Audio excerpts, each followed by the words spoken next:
Hello friends, welcome to Edutoria. मैं प्रेम कुमार आप सभी का स्वागत करता हूं। आज के इस वीडियो में जो है हमारा करेंट अफेयर्स के अंतर्गत चल रहे श्रृंखला का 12वां चैप्टर।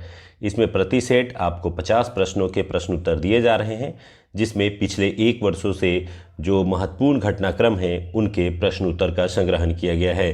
तो चलिए आज हम लोग 12वें अध्याय की ओर आते हैं। और यह जो पूरा का पूरा सीरीज है ये हमारे हाल ही में प्रकाशित एडुटेरिया करेंट अफेयर्स की बुक से लिया गया है।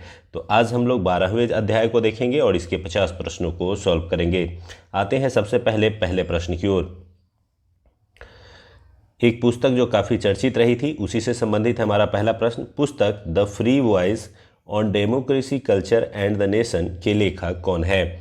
तो ऑप्शन है सलमान रुश्दी, अनुपम खेर, शशि थरूर, रवीश कुमार। ये पुस्तक डेमोक्रेसी को लेकर के थी और ये रवीश कुमार द्वारा लिखी गई थी। हाल ही में काफ़ी चर्चित भी रही है और आप रवीश कुमार के नाम से भली भांति परिचित भी है। इस पुस्तक में भारतीय राजनीति और समाज के संबंध में जो वर्तमान स्थिति है उनकी जानकारी देने का प्रयास किया गया है। दूसरा प्रश्न आता है, विश्व सतत विकास शिखर सम्मेलन 2020 का आयोजन कहाँ किया गया? तो विश्व सतत विकास शिखर सम्मेलन का आयोजन जो है वो नई दिल्ली में किया गया था। क्या है इसके संबंध में, आइए जानते हैं। विश्व सतत विकास शिखर सम्मेलन 2020 का आयोजन पहली बार जनवरी 2020 में नई दिल्ली भारत में किया गया। कार्यक्रम का विषय जो था वो था towards 230 making the decade count, यानी एक दशक के संबंध में इसके थीम को रखा गया था। और यह जो प्रतिवर्ष मनाया जाता है या इसके शिखर सम्मेलन रखे जाते हैं, यह ऊर्जा व संसाधन संस्थान द्वारा 2001 से रखा जा रहा है। आते हैं तीसरे प्रश्न की ओर। हाल ही में किस देश में आए चक्रवात डायने से प्रभावित लोगों की मदद के लिए भारतीय नौसेना द्वारा ऑपरेशन वेनिला का शुभारंभ किया गया? तो ऑपरेशन वेनिला का संबंध जो है वो है मेडागास्कर से। क्या है इसके संबंध में, जानिए। भारतीय नौसेना ने मेडागास्कर में मानवीय सहायता एवं आपदा राहत प्रदान करने के लिए ऑपरेशन वेनिला की शुरुआत की। ऑपरेशन वेनिला को साइक्लोन डायने द्वारा मचाई गई तबाही के बाद जो है शुरू किया गया। इसके लिए भारतीय नौसेना की तरफ से INS एरावत को जो है मिशन पर भेजा गया था। आते हैं चौथे प्रश्न की ओर। किस भारतीय हस्ती को IAAF के वेटरन पिन सम्मान से सम्मानित किया गया है? तो इसका सही उत्तर है PT ऊषा, जो कि भारतीय एथलीट से संबंधित रही हैं और काफ़ी चर्चित भी रही हैं। तो भारत के पूर्व एथलीट और ओलंपियन PT ऊषा को प्रतिष्ठित अंतर्राष्ट्रीय एथलेटिक्स महासंघ IAAF ने वेटरन पिन अवार्ड से सम्मानित किया है। उन्हें 1913 में अर्जुन अवार्ड भी मिला था तथा 1985 में पद्मश्री पुरस्कार से भी सम्मानित किया गया है। उन्हें उड़न पड़ी के नाम से भी जाना जाता है। पांचवें प्रश्न की ओर आते हैं। किस राज्य सरकार ने सेल्फ डिक्लेरेशन कोविड-19 ऐप लॉन्च किया? ये सेल्फ डिक्लेरेशन कोविड-19 ऐप जो है ये नागालैंड द्वारा लॉन्च किया गया। नागालैंड के मुख्यमंत्री निफिक रियो ने मार्च 2020 में कोविड में सेल्फ डिक्लेरेशन कोविड-19 नागालैंड ऐप लॉन्च किया। ऐप का उद्देश्य राज्य में प्रवेश करने वाले व्यक्ति का पता लगाना है ताकि कोरोना वायरस के प्रसार को रोका जा सके। तो कोविड के प्रसार को रोकने के उद्देश्य से ही ये ऐप लॉन्च किया गया था ताकि कोविड के फैलाव पर नियंत्रण लगाया जा सके। छठे प्रश्न की ओर आते हैं। निम्नलिखित में से कौन सा कथन सही है? पहला है 19वें एशियाई खेलों का आयोजन 2022 में चीन में होगा। दूसरा है इस खेल का शुभंकर 3 रोबोट को चुना गया है। और तीसरा है इस खेल का आयोजन झियांगजियांग प्रांत में होने वाला है, चाइना के झियांगजियांग प्रांत में होने वाला है। अब छठे प्रश्न का जो ऑप्शन है वो आपका सही उत्तर है ऑप्शन डी, उपयुक्त में से सभी। ये तीनों ही कथन सही है। 19वें एशियाई खेलों का आयोजन जो है वो सितंबर 2022 में चीन के झेंगजियांग प्रांत के झुआंगझू शहर में होने वाला है। और इसके 3 रोबोट है, कांगकोर्ग, लियान लियन और चेन चेन। इन्हें जो है शुभंकर के रूप में चुना गया है। आते हैं 7वें प्रश्न की ओर।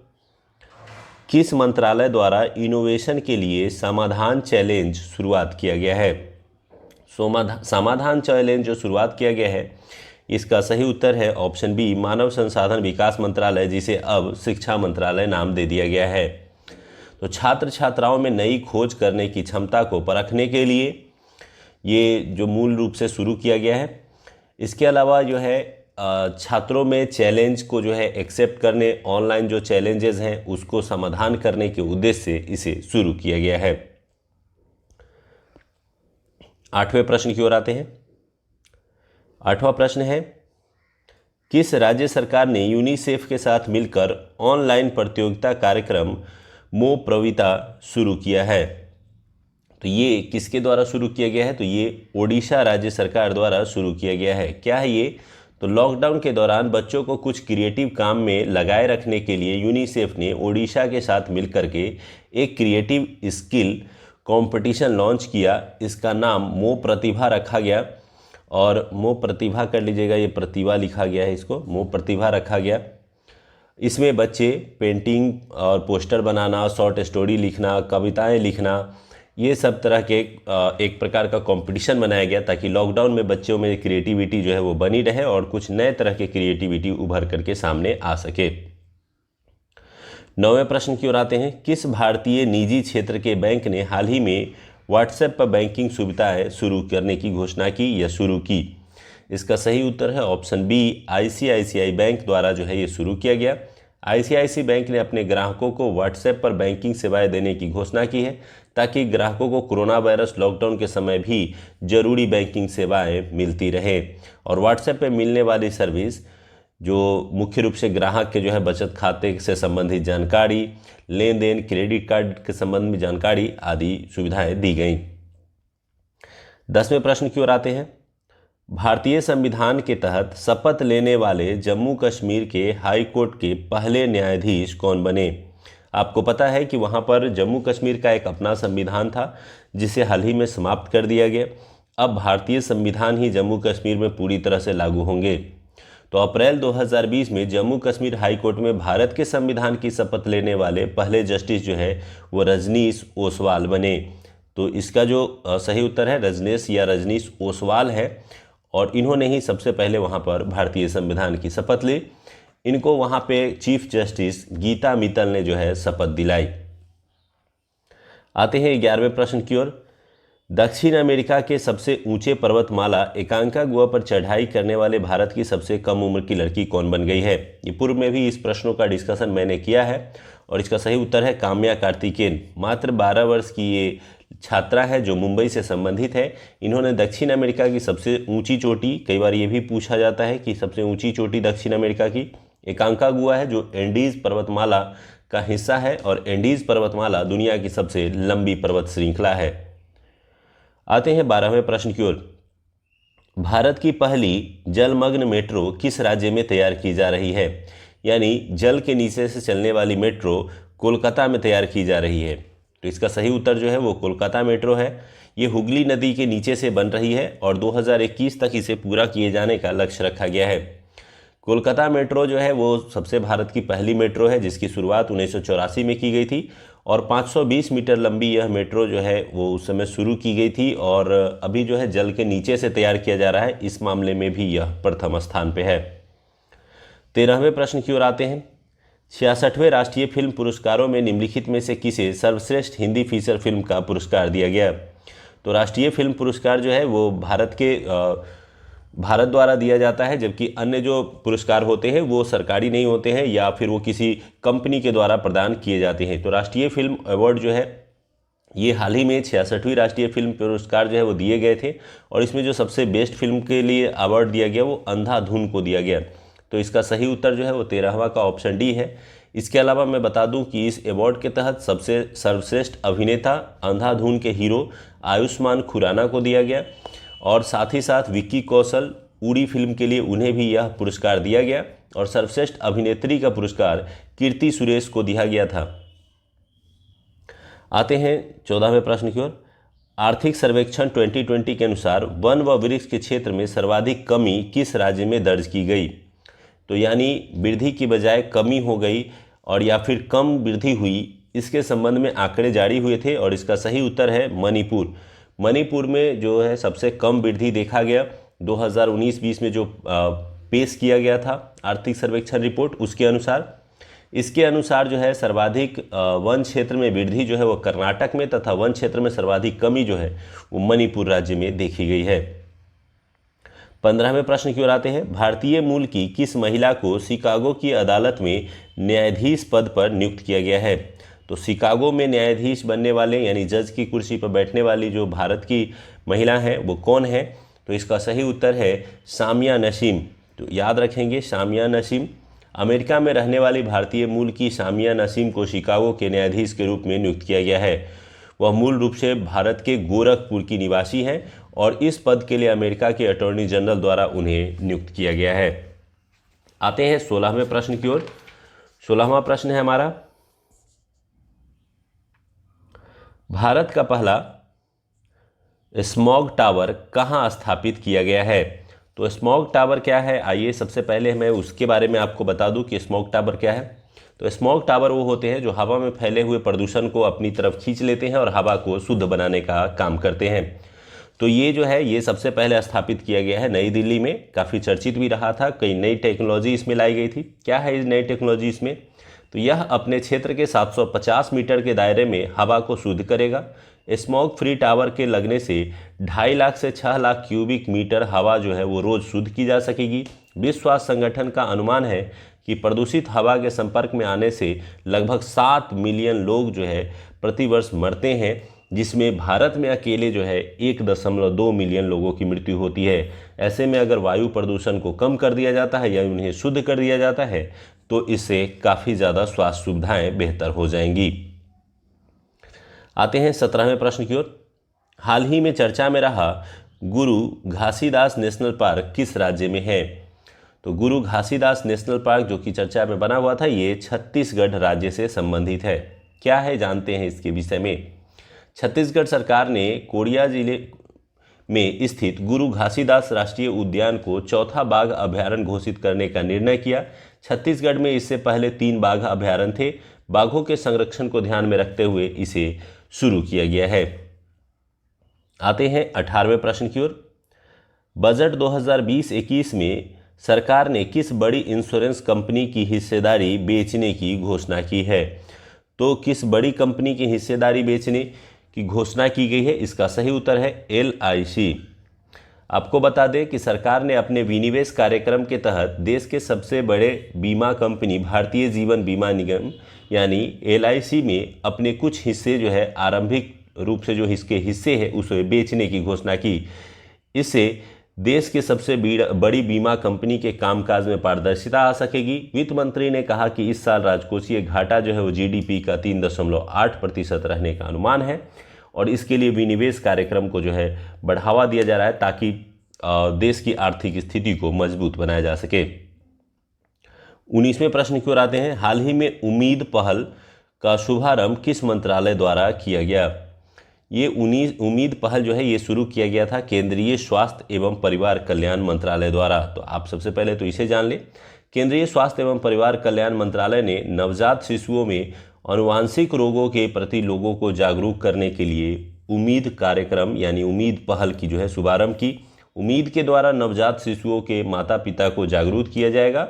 उन्हें अपने बच्चों को आनुवांशिक बीमारियों से बचाने के लिए जो है प्रेरित किया जाएगा। आते हैं 20वें प्रश्न की ओर। हाल ही में फिल्म को IIFA अवार्ड में बेस्ट फिल्म का पुरस्कार किसे प्रदान किया गया? तो IIFA अवार्ड जो घोषित किया गया था उसमें 20वें IIFA अवार्ड जो कि 2019 में मुंबई में दिया गया था, इसमें सर्वश्रेष्ठ फिल्म जो है वो राजी फिल्म को जो है घोषित किया गया था और जिसके निर्देशक जो थे वो मेघना गुलजार थे और इसमें सर्वश्रेष्ठ अभिनेता रणवीर सिंह और सर्वश्रेष्ठ अभिनेत्री आलिया भट्ट को चुना गया था।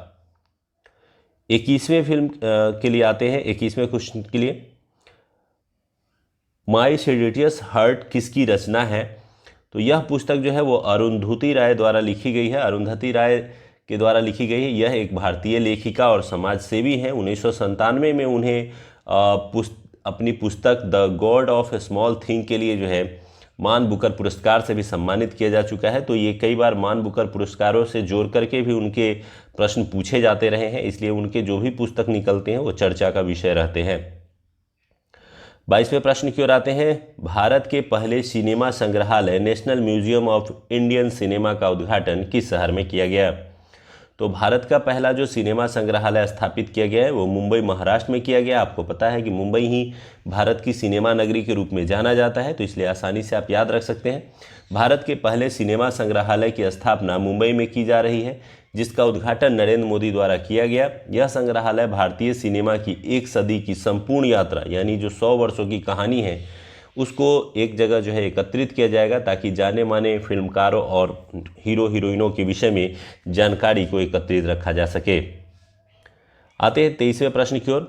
भारत के किस शहर में देश के पहले open air waste to art museum का उद्घाटन किया गया? तो ये ओपन एयर और वेस्ट टू आर्ट जो है ये भुवनेश्वर में शुरू किया गया है, भुवनेश्वर ओडिशा में। आइए जानते हैं इसके विषय में। ओडिशा के भुवनेश्वर में देश के पहले open air waste to art museum का उद्घाटन किया गया। इसमें दुनिया भर के कलाकारों ने भाग लिया और अवशिष्ट पदार्थों से विभिन्न प्रकार की मूर्तियां बनाई गई। यह मूर्तिकला संग्रहालय पर्यावरण, जलवायु परिवर्तन और अवशिष्ट पदार्थों के पुनः उपयोग पर जो है जोर देता है। आते हैं 24वें प्रश्न की ओर।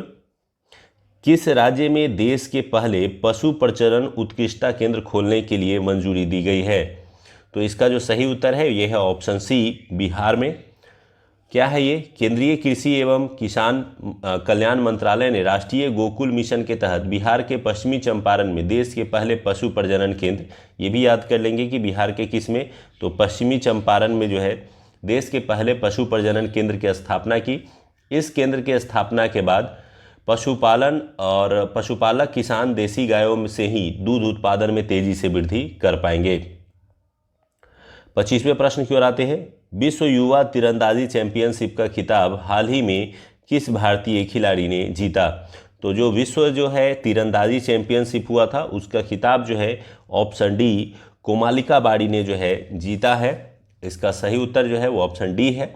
अगस्त 2019 में विश्व युवा तीरंदाजी चैंपियनशिप का आयोजन जो है स्पेन में किया गया था और भारतीय तीरंदाज जो है कोमालिका बाड़ी ने जापान की उच्च रैंक वाली अपने प्रतिद्वंदी सुनोदा वाका को हरा करके जो है स्वर्ण पदक जीत लिया था।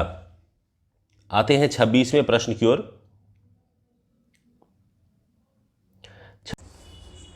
26 केंद्र सरकार ने हाल ही में सभी अर्धसैनिक बलों में सभी रैंक के कर्मियों की सेवानिवृत्ति की आयु कितने साल कर दी है?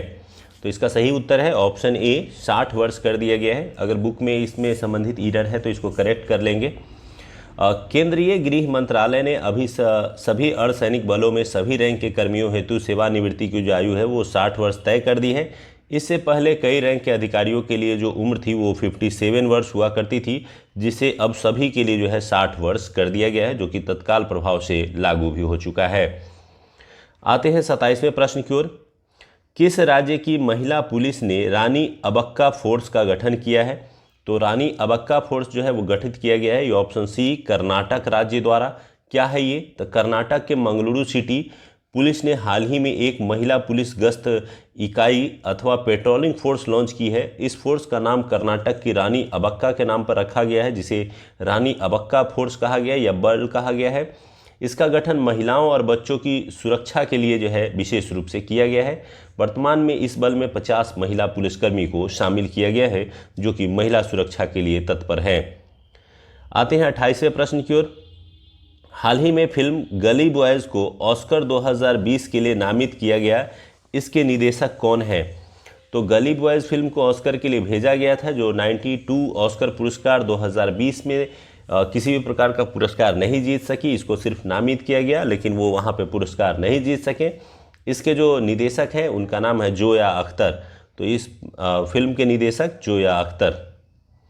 आते हैं 29वें फिल्म प्रश्न की ओर। संतोष ट्रॉफी 2019 का खिताब किसने जीता? तो संतोष ट्रॉफी 2019 सर्विसेज ने जीता है, यानी सर्विसेज ने पंजाब को हरा करके छठी बार यह खिताब जीता। आपको सबसे पहले तो ये याद रखना होगा, ये फुटबॉल से संबंधित खिताब है और आपको काफ़ी चर्चित है और कई बार प्रश्नों में पूछा गया है कि संतोष ट्रॉफी का संबंध किस प्रतियोगिता से है। तो ये राष्ट्रीय फुटबॉल प्रतियोगिता है और काफ़ी चर्चित प्रतियोगिता है। इसकी शुरुआत 1941 में ही हुई थी। आते हैं 30वें प्रश्न की ओर। 30वां प्रश्न है हमारा, भारत के किस राज्य में विक्रम साराभाई स्पेस सेंटर द्वारा देश के पहला स्पेस पार्क स्थापित किया जाएगा? तो भारत के किस राज्य में विक्रम साराभाई स्पेस सेंटर द्वारा जो है पहला स्पेस पार्क स्थापित किया जा रहा है? तो इसका सही उत्तर जो है वह है ऑप्शन ए, केरला में, और केरल जो है इसका सही उत्तर है। भारत के पहले लोकपाल माफ़ कीजिएगा, इसका जो सही उत्तर है केरल के तिरुवनंतपुरम में जो है भारत का पहला स्पेस पार्क स्थापित किया जाएगा। इसका उद्देश्य अंतरिक्ष के क्षेत्र में कार्य करने वाले वैश्विक स्टार्टअप को जो है आकर्षित करना है। आते हैं 31वें प्रश्न की ओर। हाल ही में पिनाकी चंद्र घोष को भारत के प्रथम लोकपाल के रूप में प्रतिनियुक्त किया गया है, और ये लोकपाल के कार्यकाल से संबंधित प्रश्न है कि एक लोकपाल पर गठित व्यक्ति का कार्यकाल क्या होगा? 6 वर्ष या 65 वर्ष, 6 वर्ष या 70 वर्ष, 5 वर्ष या 70 वर्ष, 5 वर्ष या 65 वर्ष? तो आइए जानते हैं इसका सही उत्तर। इसका सही उत्तर है ऑप्शन सी, 5 वर्ष या 70 वर्ष होगा। इसके अलावा आपको मैं बता दूं कि लोकपाल के पहले लोकपाल जो है हमारे अध्यक्ष जो है चुने गए हैं पिनाकी चंद्र घोष, जिसे पीसी घोष भी कहा जा रहा है। इनका कार्य 5 वर्ष या 70 वर्ष आयु होगा। लोकपाल की नियुक्ति के लिए जो न्यूनतम आयु रखी गई है वो 45 वर्ष न्यूनतम आयु रखी गई है, जबकि इसके 8 सदस्य होते हैं, जिसमें 4 न्यायिक तथा 4 गैर न्यायिक सदस्य होते हैं। आते हैं 32वें प्रश्न की ओर। हाल ही में जलवायु आपातकाल घोषित करने वाला दुनिया का दूसरा देश कौन बन गया है? तो जलवायु आपातकाल की घोषणा करने वाला दूसरा देश जो है वो आयरलैंड बना है। तो ये आयरलैंड से संबंधित प्रश्न आ सकते हैं। आयरलैंड जलवायु आपातकाल की घोषणा करने वाला दूसरा देश बन गया है। इससे पहले ब्रिटेन ने जो है जलवायु आपातकाल घोषणा करने वाला पहला देश बना था। इन दोनों का उद्देश्य क्या है? तो जलवायु परिवर्तन से हो रहे नुकसान के प्रति जो है वो जागरूकता लाना तथा ग्रीन हाउस गैसों के उत्सर्जन में कमी करना। 33वें प्रश्न की ओर आते हैं। हाल ही में चेनानी नासरी सुरंग का नाम बदलकर किस राजनेता के नाम पर इसका नाम रख दिया गया है? तो इसका जो सही उत्तर है वो है डॉक्टर श्यामा प्रसाद मुखर्जी जी के नाम पर जो है चेनानी नासरी सुरंग का जो है नामकरण किया गया। तो केंद्रीय सड़क परिवहन और राजमार्ग मंत्री नितिन गडकरी ने जम्मू कश्मीर में NH-44 पर बने चेनानी नासरी सुरंग का नाम श्यामा प्रसाद मुखर्जी जी के नाम पर कर दिया है। चेनानी नासरी सुरंग जो है वो 9.82 किलोमीटर लंबी जो है ये सुरंग है, जो देश की सबसे लंबी टनल है। आते हैं 34वें प्रश्न की ओर। टोक्यो ओलंपिक 2020 का शुभंकर के रूप में किसे चुना गया? आपको पता है कि अब ये ओलंपिक 2021 में चला गया है, लेकिन फिर भी शुभंकर से जुड़ा हुआ प्रश्न आपको बन सकता है, इसलिए इसे ध्यान रखेंगे।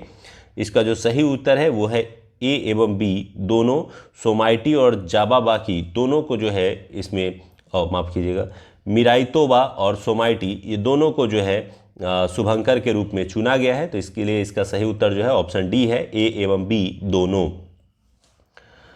आते हैं 35वें प्रश्न की ओर। अल्जांद्रो जियामेती हाल ही में किस देश के राष्ट्रपति नियुक्त किए गए हैं? तो अल्जांद्रो जियामेती जो किस देश के राष्ट्रपति चुने गए हैं? तो उसका सही उत्तर है ग्वाटेमाला। ग्वाटेमाला के जो है राष्ट्रपति चुने गए हैं। आते हैं 36वें प्रश्न की ओर। A prime minister to remember a memories of a military chief पुस्तक के लेखक कौन हैं? तो ये एक प्रधानमंत्री की कहानी पर आधारित पुस्तक है, जिसके लेखक है सुशील कुमार। इसका सही उत्तर जो है वो है सुशील कुमार। ये पुस्तक जो है इसका विमोचन नौसेना के प्रमुख एडमिरल सुशील कुमार द्वारा किया गया या लिखा गया है। यह पुस्तक पूर्व प्रधानमंत्री अटल बिहारी वाजपेयी जी पर आधारित है। आते हैं 37वें प्रश्न की ओर। थोक मूल्य सूचकांक की नई श्रृंखला हेतु किसकी अध्यक्षता में 18 सदस्यीय समिति का गठन किया गया है? तो थोक मूल्य सूचकांक के संबंध में जो 18 सदस्यीय समिति का गठन किया गया है वो रमेश चंद्र जी के नेतृत्व में किया गया है। तो सरकार ने थोक कीमत सूचकांक की मौजूदा श्रृंखला की समीक्षा के लिए रमेश चंद्र की अध्यक्षता में 18 सदस्यीय कार्य समूह का गठन किया है, जो अपना रिपोर्ट देगी और जिसके बाद जो है इसमें बदलाव किया जाएगा। 38वें प्रश्न की ओर आते हैं। असम सरकार द्वारा कब तक फैसला लिया गया है कि 2 से अधिक बच्चों वाले व्यक्तियों को सरकारी नौकरी नहीं दी जाएगी? अब ये एक असम सरकार द्वारा एक अनोखी पहल की गई है, यानी ये कई देशों में भी लागू है, लेकिन भारत में पहली बार किसी राज्य द्वारा इस तरह का पहल किया गया है कि अगर 2 से अधिक बच्चे होंगे तो उन्हें सरकारी नौकरी नहीं दी जाएगी। यानी 1 जनवरी 2021 तक का जो है ये निर्णय है।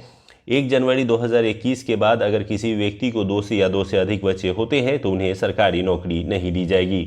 ये जनसंख्या नियंत्रण को लेकर के लिया गया फैसला है। आते हैं 39वें प्रश्न की ओर। 8 नवंबर 2019 को किस राज्य सरकार द्वारा प्लास्टिक कचरे के बदले भोजन नामक योजना शुरू की गई? तो प्लास्टिक कचरे के बदले जो है भोजन नामक योजना शुरू करने वाला राज्य जो है, इसका सही उत्तर है ओडिशा राज्य। ओडिशा जो आप पिछड़े राज्यों में आप गिनते हैं, लेकिन यहाँ पर एक अनोखी पहल की गई है। आइए देखते हैं क्या है ये। तो ओडिशा सरकार ने प्लास्टिक कचरे से निपटने के लिए एक अनूठी पहल की है। पहल के तहत 1 किलोग्राम प्लास्टिक कचरे के लिए मुफ्त भोजन दिया जाएगा। यानी जो लोग प्लास्टिक कचरा ला करके जमा करेंगे उनको भोजन कराया जाएगा और मुफ्त में भोजन कराया जाएगा। इसका उद्देश्य लोगों को संवेदनशील बनाना है तथा प्लास्टिक जैसे कचरे से राज्य को मुक्त करना है। 40वें प्रश्न की ओर आते हैं। सतत जल प्रबंधन का पर दूसरा अंतर्राष्ट्रीय सम्मेलन कहाँ आयोजित किया गया? तो सतत जल प्रबंधन से संबंधित दूसरा अंतर्राष्ट्रीय सम्मेलन भारत के पुणे में आयोजित किया गया, जो कि महत्वपूर्ण रहा। सतत जल प्रबंधन का ये दूसरा सम्मेलन नवंबर में आयोजित हुआ था। इसका उद्घाटन जल शक्ति के केंद्रीय मंत्री गजेंद्र सिंह शेखावत ने किया था। उन्होंने घोषणा की कि भारत 2024 तक सभी को सुरक्षित पेयजल उपलब्ध करवाएगा। 41वें प्रश्न की ओर आते हैं। किस जर्मन राज्य मंत्री ने कोरोना वायरस से खराब हुई अर्थव्यवस्था के कारण आत्महत्या कर ली? तो जर्मनी के राज्य मंत्री ने कोरोना वायरस के कारण हुई आर्थिक स्थिति बदलाव या देश में आर्थिक बदलाव के कारण जो है आत्महत्या कर ली। इसका सही उत्तर है थॉमस सेफर। थॉमस सेफर जो वहाँ के राज्य मंत्री थे और उन्होंने जो है आर्थिक स्थिति को देखते हुए, बिगड़ती हुई आर्थिक स्थिति को देख करके उन्होंने खुदकुशी कर ली। आते हैं 42वें प्रश्न की ओर। वर्ल्ड एथलीट इंटीग्रिटी यूनिट ने नवीन चिकारा पर 4 साल का प्रतिबंध लगाया है, वह किस खेल से संबंधित है? तो नवीन चिकारा जिन पर हाल ही में जो है 4 साल का प्रतिबंध लगाया गया है, इनका संबंध जो है वो शॉटपुट खेल से है, जो कि एक प्रकार का गोला फेंक आप कह सकते हैं। ये शॉटपुट से संबंधित है। शॉटपुट खिलाड़ी नवीन चिकारा डोप टेस्ट में फेल हो गए, जिसके कारण उन पर जो है 4 साल का प्रतिबंध लगाया गया है, यानी डोपिंग के आरोप के कारण उन पर यह प्रतिबंध लगाया गया है। आते हैं 43वें प्रश्न की ओर। 1 अप्रैल 2020 को पंजाब नेशनल बैंक में किस बैंक का विलय किया गया है? तो पंजाब नेशनल बैंक में किस बैंक का विलय किया गया है? इसका सही उत्तर है ऑप्शन बी एवं ऑप्शन सी दोनों। यूनाइटेड बैंक ऑफ इंडिया और ओरिएंटल बैंक ऑफ कॉमर्स, ये दोनों ही बैंकों का विलय जो है वो पंजाब नेशनल बैंक यानी पीएनबी बैंक में कर दिया गया है। आते हैं नेक्स्ट प्रश्न की ओर। इसके अलावा और भी आप इस संबंध में जानकारी ये रख सकते हैं कि 1 अप्रैल 2020 से देश में 10 बैंकों का विलय किया गया था और इसके बाद जो है मात्र जो राष्ट्रीयकृत बैंकों की या सार्वजनिक बैंकों की संख्या रह गई वो 12 रह गई और पंजाब नेशनल बैंक में जो है वो ओरिएंटल बैंक ऑफ कॉमर्स और यूनाइटेड बैंक का विलय जो है वो किया गया था। आते हैं 44वें प्रश्न की ओर। 44वां प्रश्न है, केंद्र सरकार के अनुसार जम्मू कश्मीर में कितने साल से रहने वाले नागरिक डोमिसाइल के हकदार होंगे? उनको आवासीय क्षेत्र का अधिकार मिल जाएगा। इसके लिए वर्ष निर्धारित किया गया है और इसकी जो संख्या है वो है 15 वर्ष। यानी जम्मू कश्मीर में डोमिसाइल का प्रावधान नहीं था। इसके लिए संविधान के 35A के तहत जो है नागरिकों को परिभाषित किया जाता था, लेकिन अब जो है प्रदेश में 15 साल से रह रहे लोगों को जो है वहाँ का नागरिकता दिया जाएगा। आते हैं 45वें प्रश्न की ओर। केंद्र सरकार ने कोविड-19 वैश्विक महामारी से निपटने हेतु मनरेगा मजदूरी में औसत कितने रुपए की वृद्धि की है?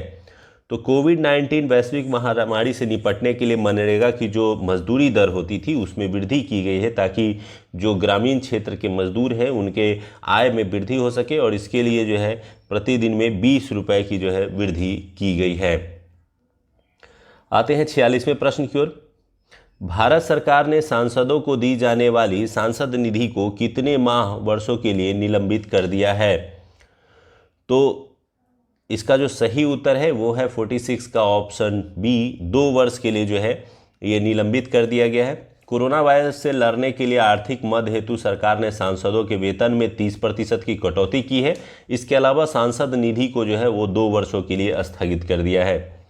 इससे पिछले प्रश्न में थोड़ा सा और मैं जानकारी दे दूं। आपको पता होगा कि मनरेगा के तहत दैनिक मजदूरी दी जाती है, 100 दिन की रोजगार की गारंटी दी जाती है और इसके तहत जो है राष्ट्रीय औसत मजदूरी जो थी वो 182 रुपये यानी 182 रुपये प्रतिदिन दिया जाता था, उसको बढ़ा करके जो है 202 रुपये कर दिया गया है, जिससे जो है 20 रुपये की वृद्धि हो गई है और 1 अप्रैल 2020 से ही इसे लागू कर दिया गया था।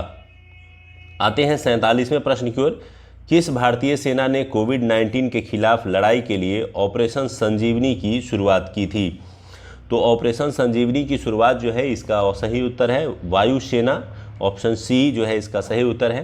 क्या है ये? तो भारतीय वायुसेना ने हाल ही में कोरोना वायरस के खिलाफ लड़ाई के लिए ऑपरेशन संजीवनी की शुरुआत की और इसके तहत भारतीय वायुसेना ने मालदीव को जो है 6.2 मिलियन टन जो है वो आवश्यक दवाई और अन्य सुविधाएं जो है वो उपलब्ध कराए थे। तो किस देश के साथ ऑपरेशन संजीवनी? तो मालदीव। ये भी याद रखेंगे, पूर्व में भी इस प्रश्नों को डिस्कस किया गया है। आते हैं 48वें प्रश्न की ओर। विश्व स्वास्थ्य दिवस 2020 का थीम क्या था? तो सबसे पहले तो आप ये जान लें कि 7 अप्रैल को जो है विश्व स्वास्थ्य दिवस के रूप में मनाया जाता है, तो ये आपके लिए सबसे पहली जानकारी हो गई। और दूसरा जो हो गया है, इसकी शुरुआत जो है 1950 में हुई थी और कोरोना वायरस के खिलाफ लड़ने में स्वच्छता कर्मियों के सम्मान को देखते हुए इसका जो थीम रखा गया था वो रखा गया था सपोर्ट नर्स एंड मिडवाइफ्स। तो नर्सेज और मिडवाइफ्स को जो है सपोर्ट करते हुए इस बार का थीम जो है वो निर्धारित किया गया था। आते हैं 49वें प्रश्न की ओर। वर्ष 2021 में एशियाई युवा खेलों की मेज़बानी कौन करेगा? तो वर्ष 2021 में जो एशियाई युवा खेल होने वाले हैं वो चीन में होंगे। तो आप याद रख सकते हैं कि कोविड फैलाने वाले देश को जो है मेज़बानी मिली है। तो ये सब पॉइंट से आप आसानी से याद रख पाएंगे। और आते हैं अंतिम प्रश्न की ओर जो आज है हमारा 50वां प्रश्न। दुनिया के सबसे बुजुर्ग जीवित पुरुष व्यक्ति का गिनीज ऑफ वर्ल्ड रिकॉर्ड में नाम दर्ज किया गया है, वो कौन है? तो ये रिकॉर्ड किसने बनाया है? तो इसका सही उत्तर है ऑप्शन ए, बॉब वेटन। बॉब वेटन कहाँ के रहने वाले हैं? तो ब्रिटेन के रहने वाले 111 वर्षीय पूर्व शिक्षक और इंजीनियर बॉब वेटन दुनिया के सबसे बुजुर्ग व्यक्ति बन गए हैं। अभी तक यह रिकॉर्ड जापान के 112 वर्षीय चितेसु वत्सने के नाम था, जिनका निधन फरवरी 2020 में हो गया। उसके बाद जो सबसे बुजुर्ग व्यक्ति बच गए वो 111 वर्षीय बॉब वेटन बच गए और इनका नाम जो है रिकॉर्ड में दर्ज किया गया है। तो उम्मीद करते हैं कि ये 50 प्रश्नों की श्रृंखला आपको पसंद आई होगी। इसके संबंधित अन्य जानकारी के लिए आप हमारे टेलीग्राम चैनल से जुड़े रहिए, जहां इसके PDF और हमारे अन्य जो होमवर्क सीरीज चलाए जा रहे हैं उसके संबंध में जानकारी दी जाएगी। हमारे चैनल से, हमारे टेलीग्राम चैनल से कैसे जुड़ना है उसके संबंध में ये वीडियो दिया जा रहा है, आप इसको ध्यान से देखिए। तो धन्यवाद दोस्तों, मिलते हैं अगले वीडियो में। आप हमारे टेलीग्राम चैनल से जुड़ने के लिए सबसे पहले आप जो है टेलीग्राम चैनल को ऐप को जो है डाउनलोड कर लेंगे। ऐप को डाउनलोड करने के बाद जो है इसे ओपन करेंगे, रजिस्टर्ड करेंगे। रजिस्टर्ड करने के बाद आप सर्च करेंगे। सर्च बटन में जैसे ही जा करके आप एडुटेरिया टेस्ट सीरीज़ सर्च करेंगे, आपको जो है हमारा चैनल दिख जाएगा। तो एडुटेरिया टेस्ट सीरीज़ ये हमारे चैनल का नाम है और एडुटेरिया टेस्ट सीरीज़ पर अभी हमारी एक नई श्रृंखला शुरू हुई है, जिसमें सुबह और शाम जो है होमवर्क सीरीज़ कराए जा रहे हैं। आइए बताते हैं उसके विषय में। ये जो होमवर्क सीरीज़ चलाए जा रहे हैं, ये मॉर्निंग में जो है आधुनिक भारत से संबंधित वीडियो के लिंक और वीडियो से जुड़ा हुआ PDF प्रोवाइड किया जाता है। तो इसको आप प्रैक्टिस करेंगे एवरीडे, ये मॉर्निंग में दिया जाएगा। इसके अलावा इवनिंग में जो है आपको जो है राज्य व्यवस्था यानी पॉलिटी से संबंधित टेस्ट शुरू किया गया है, इसके भी लिंक और इसके PDF प्रोवाइड किए जाएंगे। तो आसानी से आप PDF को डाउनलोड भी कर सकते हैं, बना भी सकते हैं, प्रैक्टिस कर सकते हैं और आने वाले एग्ज़ाम जो भी हैं BPSC SI है या अदर PCS के एग्ज़ाम है, उन सभी के लिए आपकी तैयारी जो है अच्छी हो जाएगी। 2 महीने इसको फॉलो करेंगे तो आपके सारा का सारा रिवीजन हो जाएगा और किसी एग्ज़ाम में अच्छे मार्क्स उठाने में आप सफल रहेंगे। इसके अलावा जो हमारे करंट से रिलेटेड जो वीडियोस आपको यूट्यूब पर अपलोड होते हैं, उसके लिंक और उसके PDF भी आपको इसमें प्रोवाइड किए जा रहे हैं। साथ ही साथ हमारे जितने भी पुराने PDF है वो यहाँ पर आपको अवेलेबल है और हमारे चैनल और हमारे ग्रुप से जुड़ी हुई सारी जानकारी भी यहाँ पर आपको निरंतर दी जाएगी। तो आप जल्द से जल्द जो है ये 2,05,000 से अधिक जो एडुटेरिया चैनल में जुड़े हुए सदस्य हैं इसमें जुड़ जाइए और इस टेलीग्राम चैनल पर मिलने वाले होमवर्क सीरीज और अदर सुविधाओं का जो है वो फ़ायदा उठाइए। तो धन्यवाद दोस्तों, यूट्यूब एवं टेलीग्राम में हमारे साथ बनने के लिए धन्यवाद।